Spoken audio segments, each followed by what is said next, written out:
Hello, I'm James Sproule, Chief Economist here at the Institute of Directors. It's our great pleasure this month to have as our books for breakfast Adrian Wooldridge, the Schumpeter editor of The Economist. Adrian's just produced a book, The Great Deception, and he's given us an absolutely fantastic, interesting breakfast. And I wanted to ask Adrian a couple of questions to share with the rest of the IOD audience. Adrian, first of all, one of the really great questions facing us economically, of course, is the whole difference between productivity and agility. Can you talk a bit about the tension that fits between those two?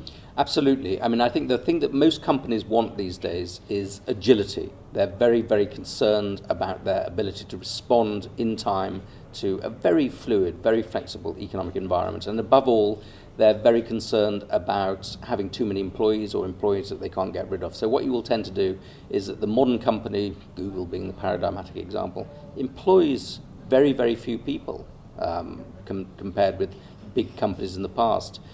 In the year 1900, US Steel employed 250,000 people, as many as the whole of the American military. Today, Google employs, about 50,000 people. So what you tend to have is very small, very fluid, very flexible, and highly productive companies, extraordinary degrees of productivity. On the other hand, in other areas of the economy, you have lots and lots of low-wage jobs which are very low productivity. So you're almost moving towards a two-tier economy with hyper-productive companies employing very few people on the one hand, and then a sort of large, rather casualized economy of low-skilled and low-productive workers.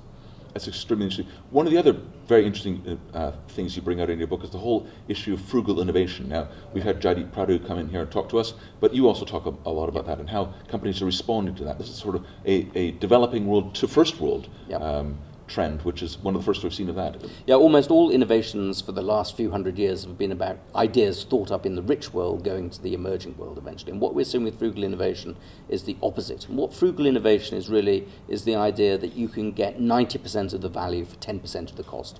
You can get innovation that's driven by a real concern with using resources as efficiently as possible and as cheaply as possible. And where I first became aware of what frugal innovation was about was going to a GE medical center in Bangalore, and they took me down into their basement and they showed me this extraordinarily sophisticated operating table, and you could press buttons to make it higher or make it lower. It had all sorts of lights to illuminate the operation, things like that. And then they showed me another table, which is basically not quite a plank of wood, but a bed and a lever to raise it up or raise it down. And they said, well, this one here costs $15,000, this one costs about $25, and it does absolutely all the things that the other one does. And that's what frugal innovation is about.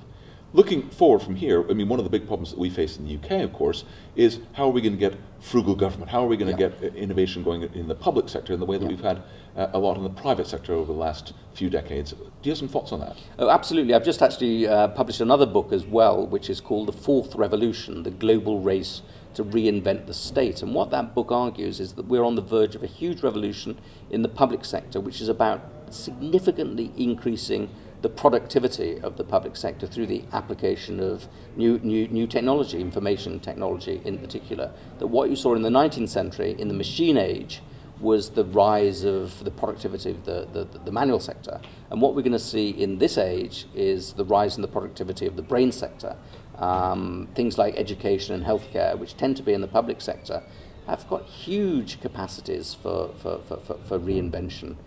So I see a big increase in the productivity of the public sector. But also what we argue in that book, my co-author John Micklethwaite and I argue in that book, is that we also need to link this productivity improvement with a bigger question, which is what is government for? What is the state for?